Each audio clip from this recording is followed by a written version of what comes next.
Quiero asumir que en algún momento, seguramente en tu infancia, jugaste el juego de la cuerda, de jalar la cuerda, me imagino. Era un juego muy divertido y muy común. Ahorita ya cambiaron mucho las cosas y tal vez seguramente hay un app para ese juego, pero a nosotros nos tocó el verdadero, el que de veras era divertido jugarlo. Y todos conocemos las reglas de ese juego. Había dos equipos, ponían una pañoleta en medio, ponían una división que estaba a la altura de esa pañoleta. Y la idea de competir en ese juego era que tenías que ganar al equipo contrario con las fuerzas de tu equipo, traerlos a tu lado de ese terreno, ¿no? que dividía la cuerda.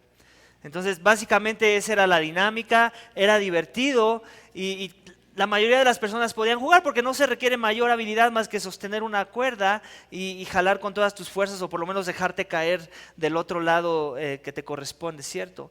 Y pasaba muy comúnmente esto, que conforme iba avanzando el tiempo, una vez que alguien dictaba el proceso de comenzar a jalar la cuerda, todos empezaban con todas las ganas, como que no se veía claramente quién es el que iba a ganar, pero conforme iba avanzando el tiempo, las fuerzas como que se iban desvaneciendo, ¿cierto?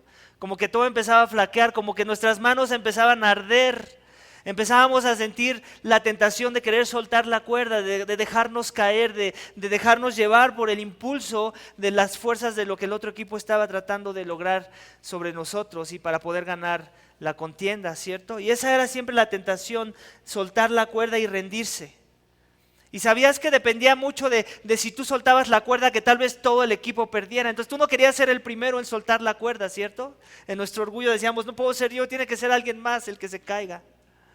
Y pasaba eso, pero también pasaba esto, si eras como mi familia, nos ponían a jugar a los chicos, a los jóvenes, y ya cuando veían que la cosa se ponía pues ya exhausta, y que tal vez uno de los equipos iba a perder, y el papá era también un papá medio orgullosón y no quería ver perder a su hijo, entonces se metían los adultos, ¿cierto? Y entonces ya los adultos agarraban la cuerda, y pasaba que muchas veces el equipo que ya iba a perder, era el que terminaba ganando. ¿Por qué? Porque daba la casualidad que los adultos que se unieron a ese lado del bando eran más fuertes que los adultos que se unieron al otro equipo y hacían la diferencia, y es como terminaba el marcador. Ganaba el equipo que se veía más débil, que se veía que ya iba a perder, y lo que hizo la diferencia fue esos adultos que entraron después y contrarrestaron con sus fuerzas. Y eso es lo que comúnmente pasa en ese juego. Y eso también comúnmente pasa en las misiones. Pasaba algo muy similar con el apóstol Pablo. Pablo, después de su primer viaje misionero y ya casi al finalizar su segundo viaje misionero, como lo vamos a ver el día de hoy, seguramente estaba muy cansado, ¿cierto? Seguramente ya se sentía muy débil de tanta oposición, de tanto maltrato. ¿Por qué? Por causa del evangelio, por causa de aquel que le dijo que iba a conocer todo lo que se tenía que sufrir por su nombre. Y se estaba cumpliendo. Y seguramente Pablo estaba comenzando a sentir el peso de esa declaración. Estaba comenzando a sentirse débil y temeroso, como con ganas de tirar la toalla. Y al igual que es necesario que cuando alguien así clame a alguien más fuerte, seguramente Pablo lo hizo. Seguramente Pablo clamó. Seguramente sí, él estaba tirando la cuerda, no quería desistir, sabía que la gran comisión era una diferencia entre la vida y la muerte para los seres humanos, pero él necesitaba ser fortalecido. Él no podía solo, él ya sabía que la obra no la podía llevar él solo. Sin embargo, llegó un momento, seguramente en sus misiones, como lo vamos a ver hoy, en donde se sintió débil, se sintió temeroso. Y a estas alturas de sus misiones, para seguir avanzando en la comisión que se le dio, él necesitaba ser fortalecido para continuar la gran comisión, para continuar el plan redentor de Dios en su vida. Y cuando tenemos a Dios de nuestro lado de la cuerda, no importa qué tan difícil se tornen nuestras misiones, Él siempre va a fortalecernos con su ayuda para vencer a los enemigos, Aquellos que están del otro lado de la cuerda tratando de oponerse a la proclamación sana y verdadera del mensaje que trae salvación y vida a los hombres. El título de mi sermón es este: Dios fortalece a sus hijos para que proclamemos su palabra. En el texto veremos cómo es que lo hizo con el apóstol Pablo, y de la misma forma podemos tener la certeza de que Él lo va a hacer con cada hijo, con cada iglesia que tenga como motivación central y primordial la proclamación de la verdad y de la palabra de Dios. Así que Hechos 18, 1 al 22 nos narra el final del segundo viaje misionero de Pablo. En esta sección del texto vamos a ver 4 aspectos de la manera en que Dios fortalece a sus hijos cuando pareciera que las misiones se tornan hostiles y en contra de nosotros. El primero de ellos lo vamos a encontrar en versículos 1 al 6, así que te invito nuevamente a poner tus ojos en la palabra de Dios para leer esos versículos. Hechos 18, versículos 1 al 6 dice esto: Después de esto, Pablo salió de Atenas y fue a Corinto, y se encontró con un judío que se llamaba Aquila, natural del Ponto, quien acababa de llegar de Italia con Priscila, su mujer, pues Claudio había ordenado a todos los judíos que salieran de Roma. Fue a ellos, y como él era del mismo oficio, se quedó con ellos y trabajaban juntos, pues el oficio de ellos era hacer tiendas. Y discutían en la sinagoga todos los días de reposo, y trataba de persuadir a judíos y a griegos. Cuando Silas y Timoteo descendieron de Macedonia, Pablo se dedicaba por completo a la predicación de la palabra, testificando solemnemente a los judíos que Jesús era el Cristo. Pero cuando ellos se lo opusieron y blasfemaron, él sacudió sus ropas y les dijo: vuestra sangre sea sobre vuestras cabezas. Yo soy limpio, desde ahora me iré a los gentiles. Entonces podemos ver cómo, recuerdan un poco de lo que pasó en los últimos pasajes que vimos, cómo es que Pablo tuvo que huir porque estaba siendo perseguido, pasó por Atenas, dio la proclamación del evangelio a los atenienses, les habló del Dios vivo, del Dios que se puede conocer, usando un poco como ilustración, como gancho, el altar que ellos ya tenían. Pero él seguía solo hasta ese momento. Entonces él continuó su camino y llegó a Corinto. Y en ese lugar también es un lugar de mucha idolatría, en donde seguramente él ya se sentía cabizbajo, se sentía cansado, se sentía dolorido, se sentía temeroso seguramente, golpeado, mayugado, porque no es fácil. Las misiones no son fáciles. Caminar con el Dios vivo no es fácil. Es el llamado más noble que alguien puede tener, pero también es el llamado más difícil que Dios nos ha dado como iglesia. Y Pablo era un pionero de las misiones. No tenía muchos colaboradores. Muchas de las veces tenía que llevar solo los golpes que traen como consecuencia predicar a Cristo. Y pasaba muy similar como lo vemos en la imagen que ven en las pantallas. Ese era un Pablo, era como ese perro ovejero que tenía que recibir los ataques de los lobos, que estaba cuidando el rebaño que Dios le encomendó. Era como ese perro que estaba dispuesto a dar su vida con tal de guardar el evangelio y con tal de sembrar el evangelio en su iglesia y con tal de preservar la pureza del evangelio. Y estaba dispuesto a ahuyentar a los lobos, y en sus intentos siempre salía lastimado. Y eso podemos ver. Entonces, aunque él era fortalecido de una forma muy especial por la gracia de Dios, como no muchos tal vez seremos fortalecidos, también tenía sus golpes, también tenía momentos de debilidad, también tenía momentos de temor. Y Dios en su misericordia ponía personas a su alrededor, como acabamos de leer en el texto, a esta pareja de Priscila y Aquila, esta pareja que venía de ser exiliada de alguna forma, de una región en donde ya no eran bienvenidos, porque seguramente ya habían llegado las buenas nuevas allá del Evangelio, seguramente ya se habían convertido, seguramente ya habían empezado a proclamar el mismo Cristo que Pablo proclamaba.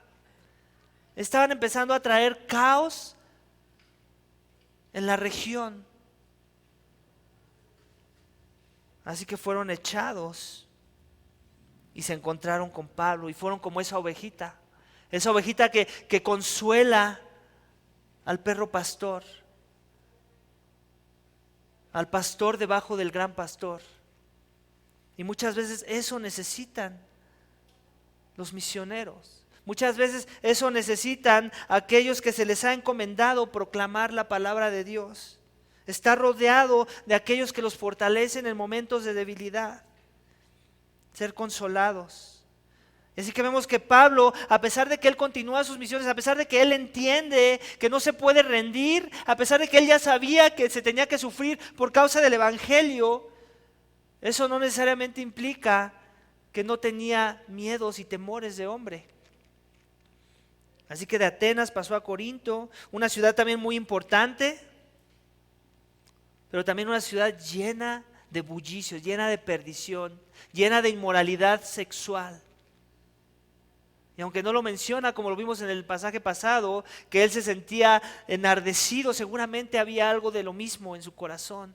Enardecido por ver la inmoralidad sexual, la impureza, el pecado que sobreabundaba y se celebraba en esa región.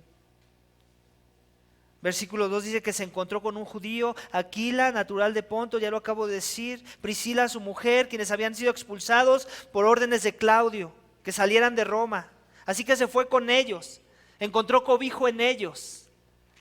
Aquí no nos da una referencia de que Pablo les predicó y entonces se convirtieron. Seguramente ellos ya entendían las misiones. Porque si no, eso hubiera sido el caso, Lucas lo hubiera escrito.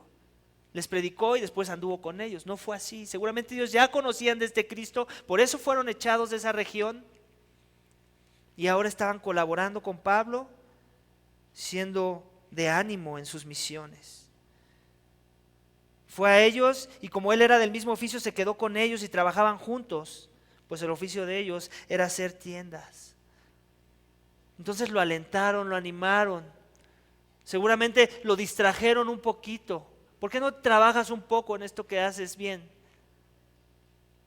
Para que te desestreses, para que te calmes, para que te fortalezcas un poco, para que descanses de los ataques y de la oposición.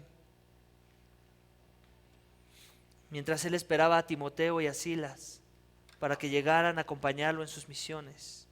Versículo 4 nos dice que discutía en la sinagoga todos los días de reposo y trataba de persuadir a los judíos y a los griegos. ¿Te das cuenta? Sí, tenía un tiempo de descanso, un tiempo de distracción, un tiempo donde seguramente tenía que trabajar para juntar fondos para continuar sus misiones. Ya hemos hablado de que el escenario perfecto es que él fuera soportado por las misiones. Lo hablamos cuando predicamos de Timoteo. Pero no siempre es el caso. Hay veces que tiene uno que trabajar. Y él entendía eso y él no tenía ningún problema de hacerlo. Obviamente eso le restaba tiempo para invertir en la proclamación del Evangelio. Sin embargo, él se resistía a callarse la boca. Y aún así por lo menos aprovechaba los tiempos del sábado para ir a la sinagoga siguiendo su estrategia evangelística, ya lo habíamos hablado. Él tenía una estrategia donde veía una sinagoga, ahí es donde ponía el ojo. Y ahí comenzaba su proclamación. Y normalmente siempre encontraba oposición y lo volvemos a ver aquí, discutía. No eran como los de Berea. No querían que regresara el lunes y luego el martes y así. Ellos discutían, seguramente se oponían a su enseñanza. Versículo 5 dice que Silas y Timoteo, descendieron de Macedonia. Pablo se dedicaba por completo a la predicación de la palabra, testificando solemnemente a los judíos que Jesús era el Cristo. Amén.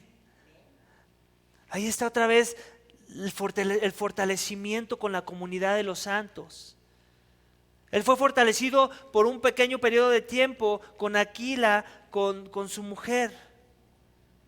Pero después llegan otra vez Pablo y Silas y Timoteo, recuerdan que les mandó decir que tenían que regresar con él, y así lo hicieron. Seguramente después de haber ministrado en Berea un poco más, después de haber afirmado a los santos en sus enseñanzas, en sus convicciones. Una vez que ya vieron que estaban suficientemente fortalecidos, tenían que ir a colaborar con Pablo, a fortalecerlo a él también en sus misiones. Y seguramente lo hicieron. Y seguramente no nada más vinieron y le hicieron compañía, sino también trajeron dinero. ¿Para qué? Para que Pablo dejara de trabajar y se pudiera enfocar en lo que es de primera importancia. Y ahí lo dice, nos lo dice el texto. Dice que se dedicó por completo. En otras palabras, ya no estaba construyendo tiendas para recaudar fondos en sus misiones. Y esa es parte de lo que seguramente también lo fortalecía. El recordar que no estaba solo, el recordar que la cuerda no la estaba llevando él solo, que había otros jalando la cuerda junto con él. Y eso es parte de la fortaleza de las misiones, para él poderse enfocar en su don, la proclamación de la palabra. Así que mi primer punto, iglesia, es precisamente ese. Nos fortalecemos, Dios nos fortalece dándonos dones y hermanos. Tan simple como eso, dones y hermanos. Pablo usaba sus dones, aún sus dones para trabajar con sus manos, para distraerse un poco, pero también será fortalecido por la comunidad de los santos, una Aquila, un matrimonio piadoso, una Priscila. Y con los santos que ya estaban embarcados con él en las misiones, un Silas, un Timoteo. Recobrar fuerza, no sentirse solo en la batalla. Así como la imagen que vimos de ese perro pastor. No sentirse solo, no sentirse que es en vano el trabajo, sino que hay fruto. Hay otros acompañándote en medio de los ataques de los lobos. Versículo 6 dice, pero cuando ellos se lo pusieron y blasfemaron, él sacudió sus ropas y les dijo, vuestra sangre sea sobre vuestras cabezas, yo soy limpio, desde ahora me iré a los gentiles. Y partiendo de allí se fue a la casa de un hombre llamado Tícito Justo. Entonces te das cuenta, él les predicaba del Cristo, dice al final del versículo 5. Que él era el Cristo. Otra vez, su centralidad en el Evangelio, aunque no dice mucho, podemos asumir todo lo que dijo antes. Recordemos que los Evangelios, aún en el libro de Hechos, son un resumen de la vida de la comunidad de la fe en la iglesia primitiva. El hecho de que dijera que les predicaba el Cristo, se asume que les predicó un bonche de textos del Antiguo Testamento y de cómo la culminación de esos textos, esas promesas, apuntaban a Cristo. Era importante y central en la proclamación de su evangelio. Si no era Cristo lo que les estaba dejando en los corazones de las personas, entonces era vana su predicación.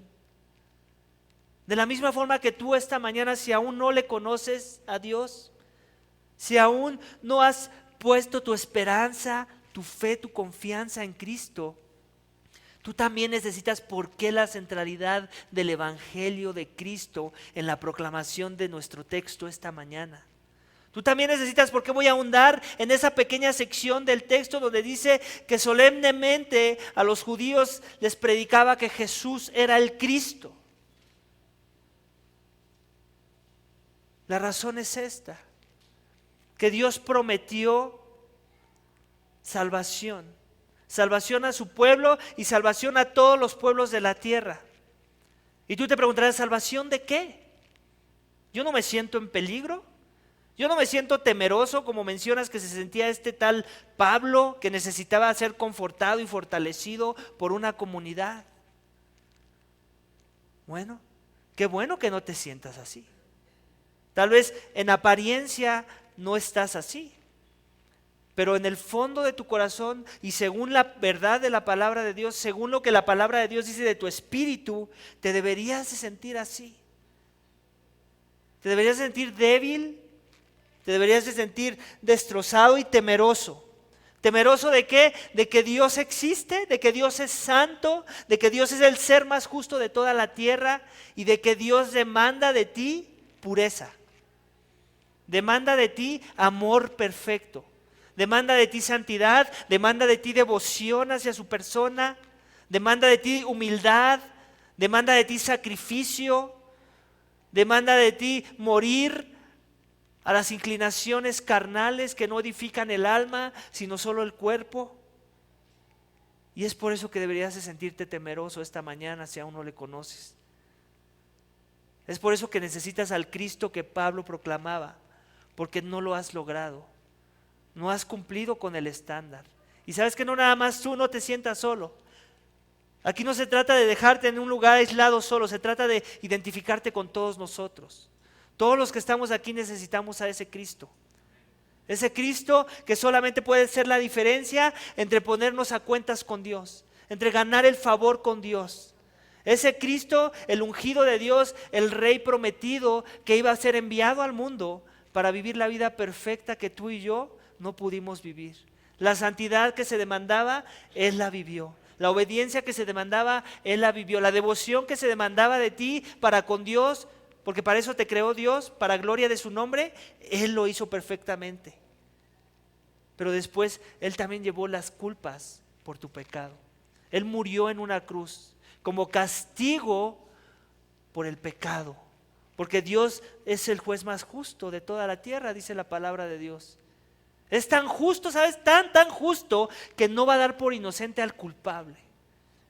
Y creo que no necesito gastarme mucho tiempo en convencerte de que eres culpable, de que yo soy culpable.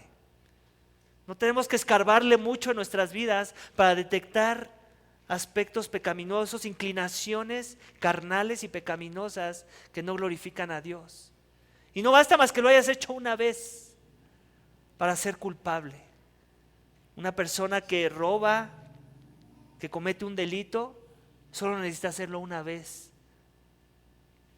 para ser culpable. Así es que si ese eres tú esta mañana, esas son las buenas nuevas. Que Cristo vino a cargar tus culpas. Que por eso era la centralidad del Cristo lo que Pablo predicaba.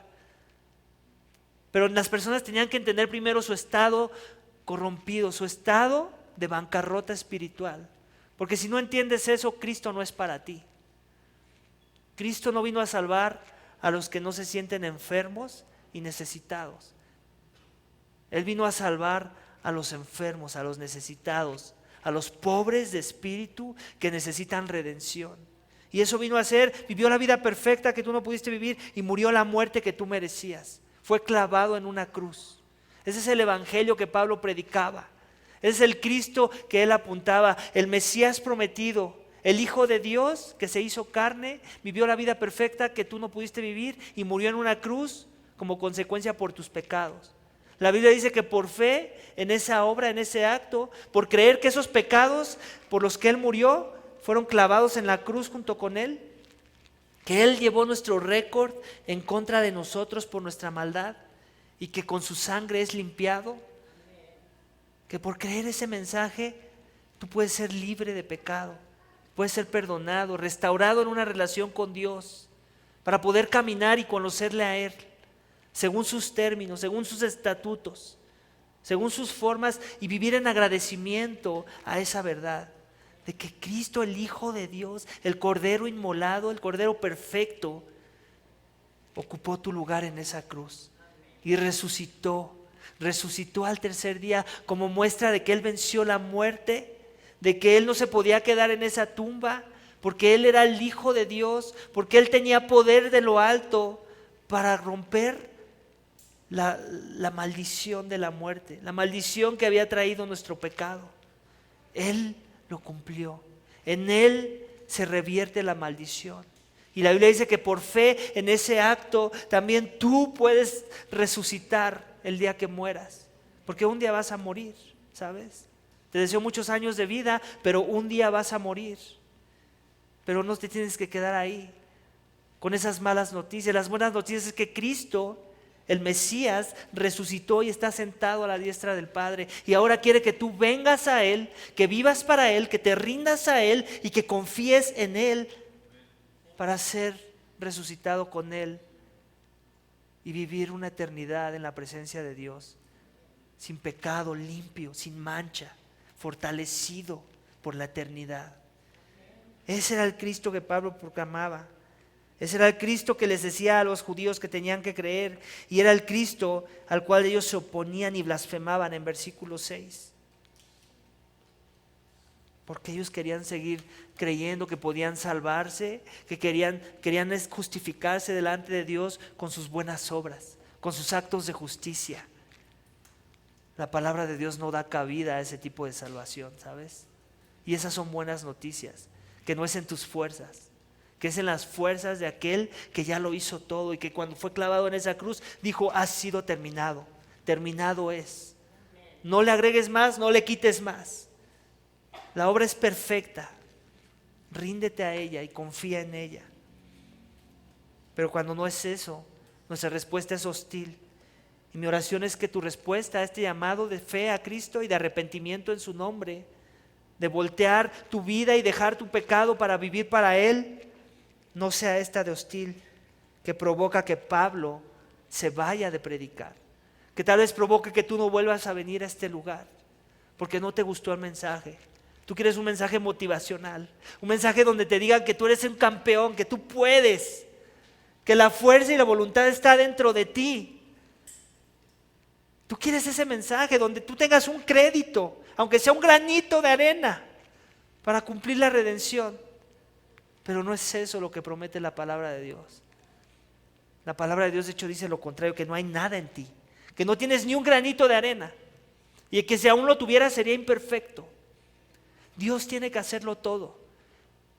Y esa es la gran noticia que da gloria a Dios y que te trae paz con Dios y que te quita toda carga de tener que vivir vidas religiosas, simplemente confiando y creyendo ese mensaje. Pero ellos no lo entendían, lo despreciaban, y Pablo, en su celo da mucho celo cuando alguien te presenta algo tan hermoso y que lo rechacen, que lo maldigan, que lo blasfemen.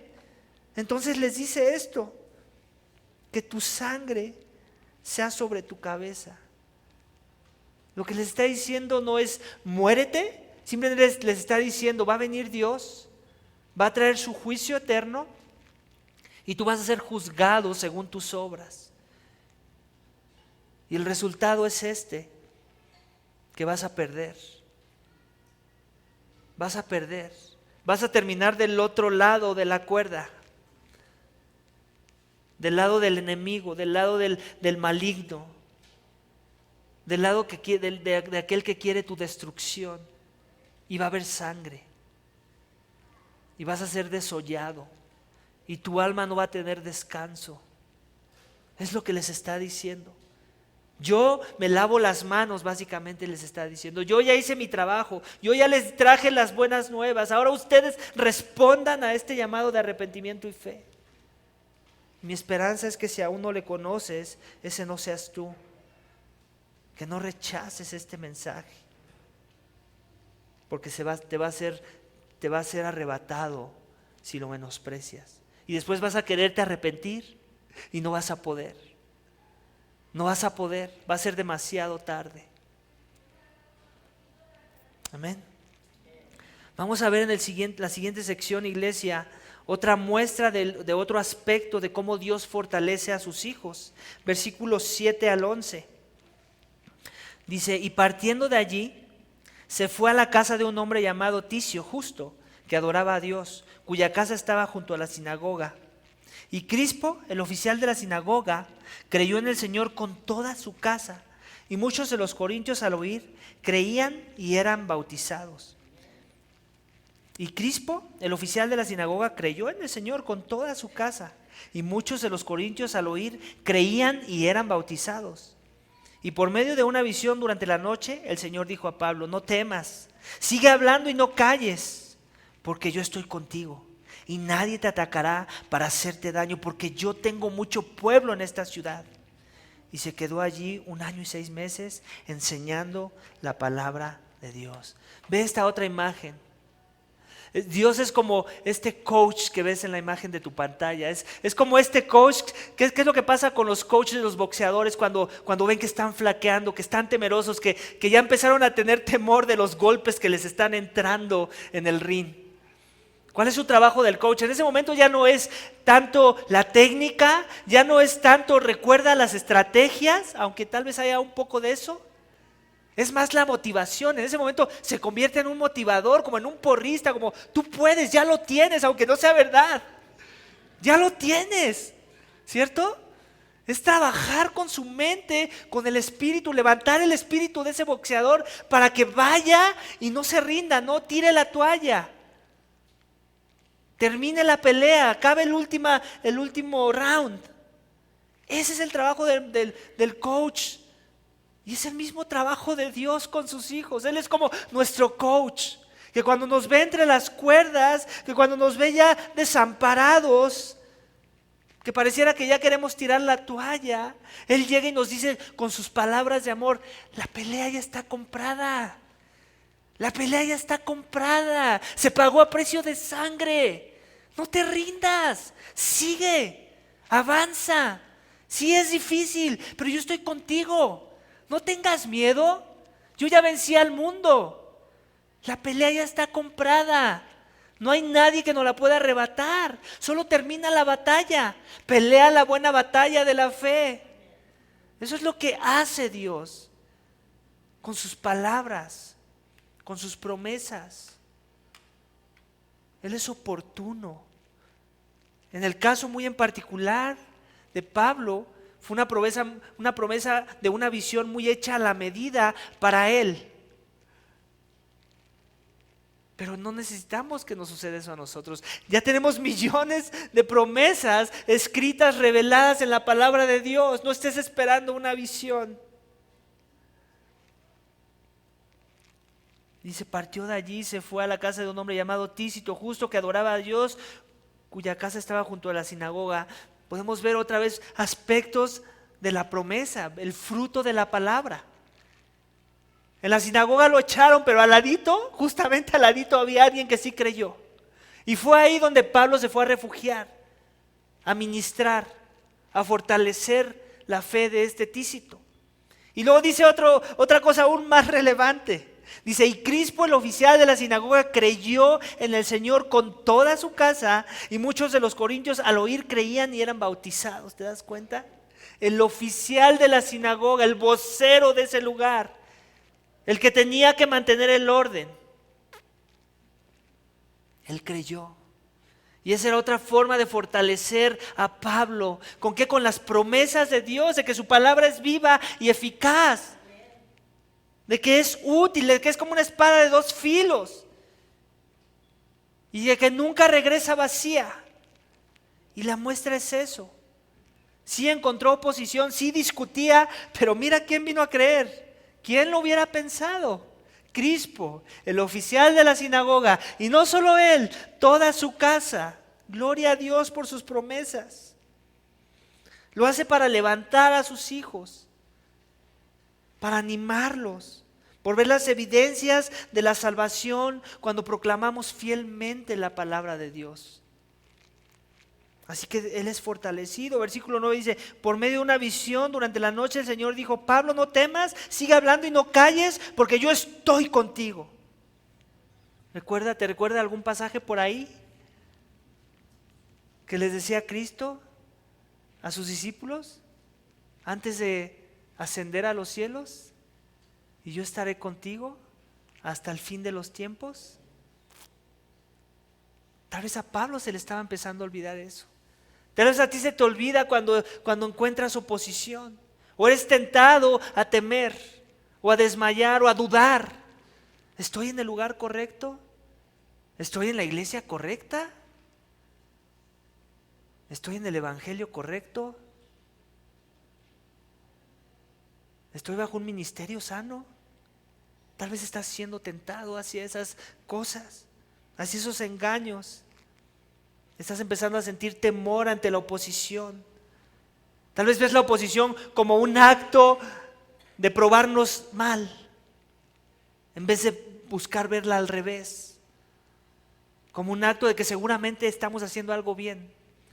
Seguramente Dios está respaldando su ministerio y seguramente estamos siendo un reflejo de lo que experimentaba Pablo en esos tiempos. Y seguramente necesitas escuchar las mismas palabras de Dios, sus promesas. No temas, yo estoy contigo. No temas, no te calles. No te calles, une tu voz con los que están firmes y fortalece aún más esa firmeza, esa unidad de ese cuerpo. Es como ese coach. Nadie te va a hacer daño. Y si te hacen daño, te va a traer mucho beneficio. ¿Cierto? Porque aunque esta promesa es para Pablo, y sí vamos a ver más adelante que no le hicieron daño, por lo menos en ese lugar, nosotros tenemos mejores promesas. Las mismas promesas que Pablo escribió en Romanos, cuando le dice que todo lo que pase, todos sabemos que va a ser para bien, para aquellos que son llamados de acuerdo a sus propósitos. Es todavía una mejor visión, ¿cierto? Y ha sido revelada en la palabra de Dios. No tenemos duda de que es verdad, de que es inspirada. Así que fortalécete, como dice mi segundo punto, nos fortalecemos con su palabra y sus promesas. Sus promesas de salvación, sus promesas de saber que Él tiene mucho pueblo en la Ciudad de México, que seguramente por eso no ha llegado el juicio, porque todavía hay algunos regados de sus escogidos que Él ya preparó desde antes de la fundación del mundo para que viniesen a sus pies. Pero se necesita de la proclamación del Evangelio, de que no nos lo callemos, de que no nos lo guardemos, de que no nada más nos enfoquemos en pulir nuestra doctrina, sino en empezar a regar la voz de lo que ya conocemos de la doctrina. Amén. Así que si has tenido tentación ante la oposición, has tenido temor ante la oposición, tal vez necesitas esto, fortalecerte más en la palabra de Dios y crecer en tus convicciones de sus promesas. Amén. Y me gusta cómo termina la última parte y se quedó allí. ¿Te das cuenta cuál fue el resultado de ser fortalecido por su coach? Cuando seguramente Pablo no lo dice, pero ya tenía temor, porque si no, ¿por qué Dios le dice no temas? Si no es porque veía en su corazón temor. Se quedó allí 1 año y 6 meses enseñando la palabra de Dios entre ellos. ¡Wow! 1 año y 6 meses. 1 año y 6 meses y todos sabemos después cómo andaba la iglesia de los Corintios. Todos sus problemas. Cuánta necesidad de la gracia todavía necesitaban. Y mira quién era su maestro, Pablo, por 1 año y 6 meses edificando la iglesia. Y vamos a ponerlo en estas palabras. Son como 4, casi 5 años nuestros. Les voy a decir por qué. Porque seguramente la administración de la palabra ahí era diaria. Era diaria, no como nosotros que venimos los domingos y nos sentimos muy equipados por 2 horas que estuvimos ministrados bajo la palabra de Dios. Era diaria y con el apóstol de apóstoles, Pablo. Y muchas veces, porque vamos a cumplir nuestro 2º aniversario, nos sentimos muy fuertes o muy preparados o muy fortalecidos. No es suficiente, iglesia. Necesitamos sacrificar más. Necesitamos dedicar nuestra vida más en devoción. ¿No te extraña a veces que hay problemas en la iglesia? A veces por culpa de nuestro pecado. Es porque no queremos dedicarnos por lo menos 1 año y medio para parecernos a los corintios, que serían como 4 años nuestro tiempo. ¿Te imaginas? Estamos hablando de ese nivel. ¿Cuál es la exhortación en esa idea? Que te esfuerces más, que dediques más tu vida en devoción a tu iglesia local, que cuando va a haber un estudio de algo estés tú ahí y que recuerdes, 1 año y medio estaban los corintios sentados bajo Pablo, por 1 año y medio, diario seguramente. Y yo me quiero esperar hasta el próximo domingo para ser equipado, para ser fortalecido, para ser animado en la fe. No desperdicies cada oportunidad. Qué bueno fuera que todos trabajáramos en el barrio, ¿cierto? Y qué bueno fuera que todos tuviéramos trabajos donde no tenemos a un patrón que tal vez nos explota y nos hace trabajar más de 8 horas, ¿cierto? Y que pudiéramos reunirnos aquí después de cada jornada laboral, aunque sea 1 hora, para meditar y seguir escudriñando la palabra. La realidad es que no es ese nuestro contexto. Pero no por eso estamos excusados de no esforzarnos aún más, porque tenemos otros recursos que ellos no tenían. Tenemos otras fuentes que ellos no tenían. Tenemos nuestro Nuevo Testamento que ellos no tenían. Esforcémonos, iglesia, aprovechémoslo, porque Dios nos va a rendir cuentas de todo lo que Él nos ha dado y cómo lo estamos aprovechando. Amén. Esforcémonos. Vamos a ver en la siguiente sección, versículos 12 al 17, nos muestra otro aspecto más de cómo Dios fortalece a su iglesia, a sus hijos en las misiones. Versículo 12.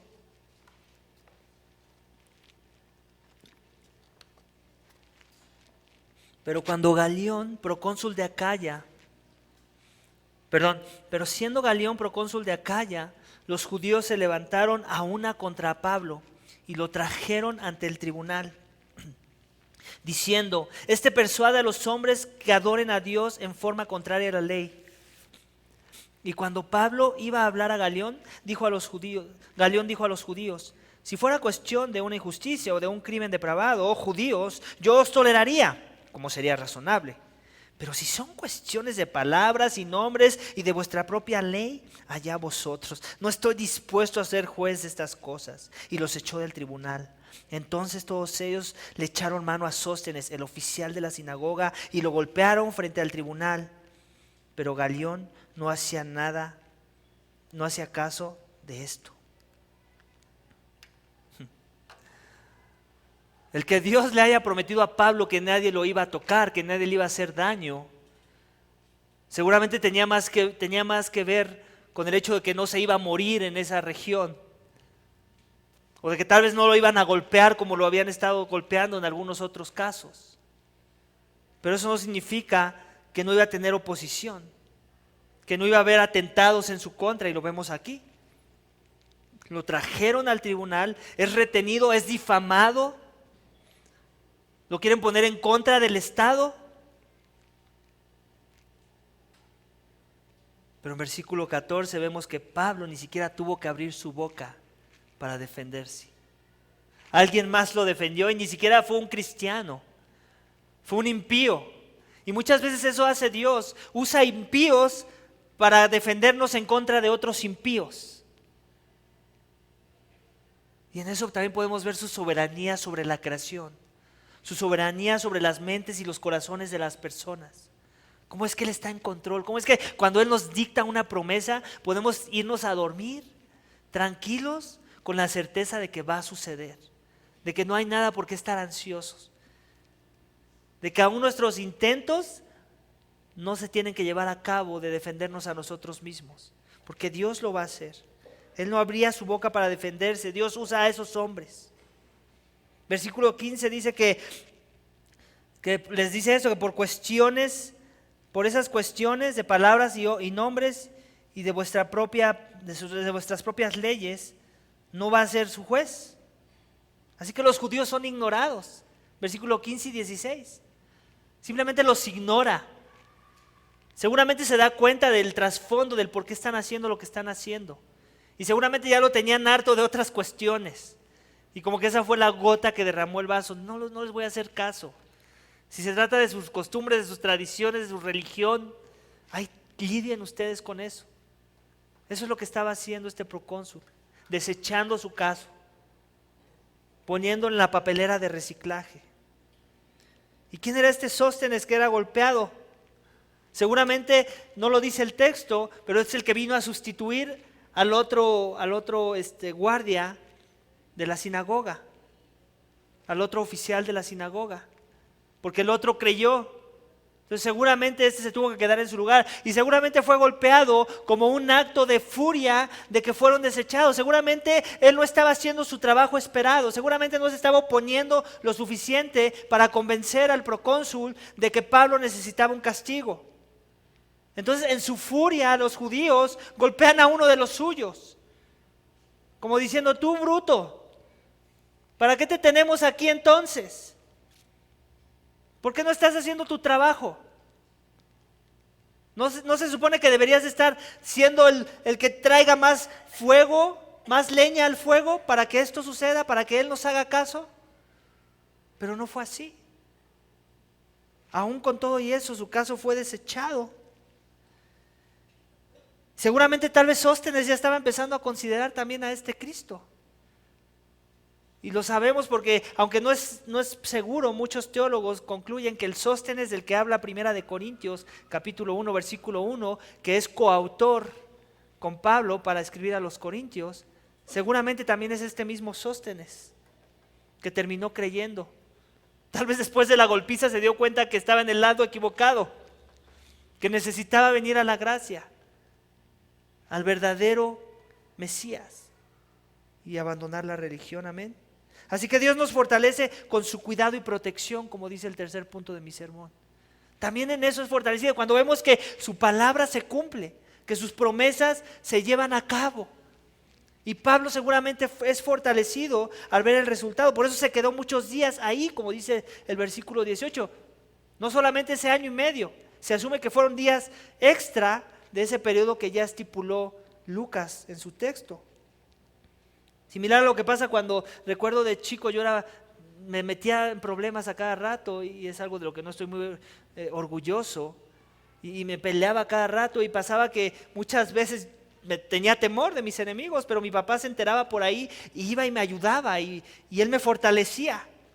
Cuando yo estaba con mi papá me sentía más fuerte, se me quitaba el miedo. Y seguramente Pablo estaba experimentando lo mismo. Mi papá ya obró, mi papá me defendió, usó a un impío para atacar a estos impíos y desechar su caso. Y eso lo fortalecía y eso lo animó a quedarse más tiempo. Tenía el mismo efecto para Pablo cuando veía el cuidado y la protección de su padre. Así que Dios va a protegerte. Y escucha, mi iglesia, esto fue una visión muy en particular para Pablo, no la hagas tuya. Dios te va a proteger según sus planes y propósitos en particular para tu vida, como su testigo. Él te va a prometer, y Él es lo que promete a sus hijos en su palabra, que te va a proteger según sus planes y sus propósitos establecidos para tu vida. Y eso nos debe de traer plena confianza y satisfacción de seguir confiando en Él. Amén. Versículos 12 al 17, ya para terminar. 12 al 17. Dice, pero siendo Galión procónsul de Acaya, no, ese ya lo leí, ¿verdad? Perdónenme. Versículos 18 al 22. Dice, Pablo, después de quedarse muchos días más, se despidió de los hermanos y se embarcó hacia Siria. Y con él iban Priscila y Aquila. Y en Cencrea se hizo cortar el cabello, porque tenían hecho un voto. Llegaron a Éfeso y los dejó allí. Y entrando él a la sinagoga discutía con los judíos.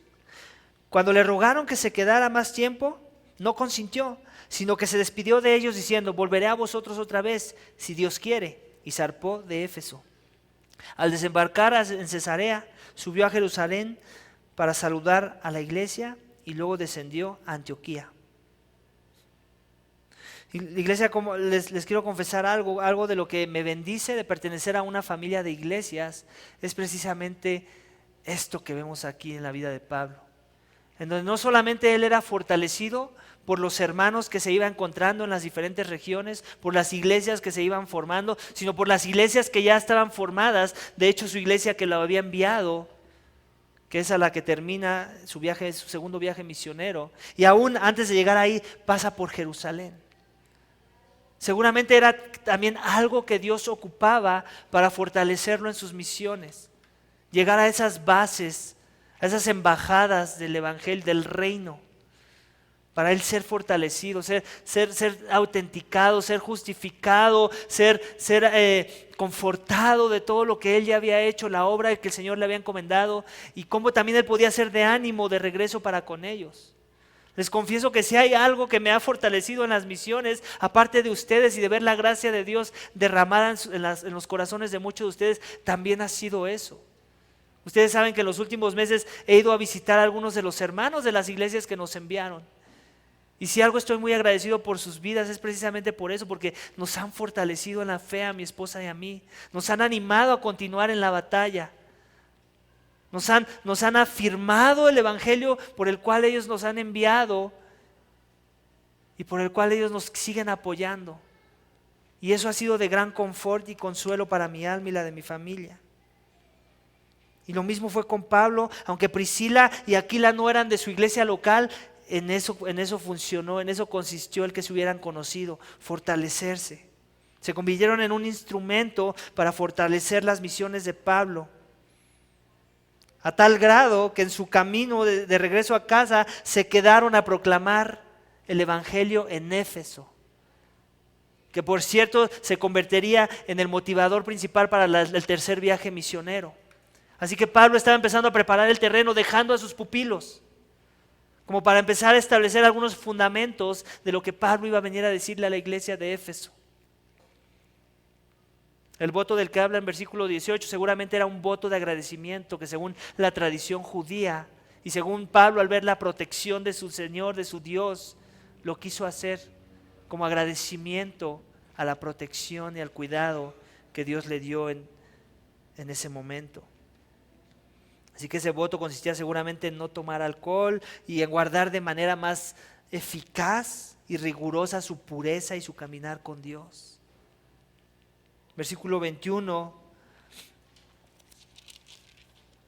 habla de cómo es que se tuvo que despedir de ellos, no consintió quedarse. Sin embargo, también consideró la posibilidad de regresar. Pablo promete regresar y por eso es que regresa después en su tercer viaje misionero, porque Dios se lo permite. Pero su número de colaboradores creciente lo fortalecía, ¿cierto? Lo vemos en Aquila, lo vemos en Priscila y los deja ahí. Los misioneros de iglesias son fortalecidos cuando la iglesia universal nos ayuda en las misiones.